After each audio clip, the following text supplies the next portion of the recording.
Well, those calls for senior politicians to back a ceasefire, as I said, are growing, most notably in Burnley, where the council's Labour leader and 10 other councillors have resigned from the party over the issue. Yeah, let's cross live now to our political correspondent, Andrew Misra.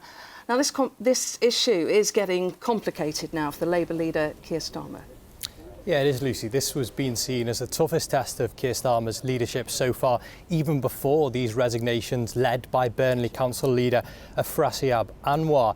After calling for Mr Starmer to stand down for refusing to back a ceasefire in Gaza, last night he and 10 other councillors in Lancashire said their positions had become untenable.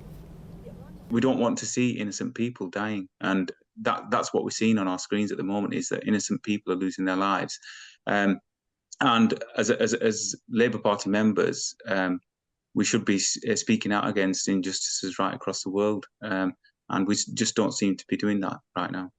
Well, Labour are still the largest party on Burnley Council, but this issue threatens to pose a much wider risk to the party. More than a dozen of their front benchers have already called for a ceasefire, and with MPs set to return to Westminster this week, it seems likely that there'll be further pressure, which is something that a member of Keir Starmer's shadow cabinet was asked about earlier.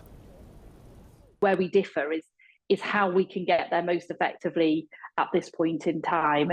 And Keir Starmer has taken the view that the best way for us to get there is through international agreements around humanitarian pauses to get aid in, to free hostages and to begin that process towards a long-term peaceful settlement. Well, the organisation that represents the Jewish community of Greater Manchester, meanwhile, has rejected calls for a ceasefire. So you can see why this is such a difficult issue for Labour to grapple with on the eve of what will mark a month since Hamas's surprise attack on Israel. OK, Andrew in Westminster, thank you.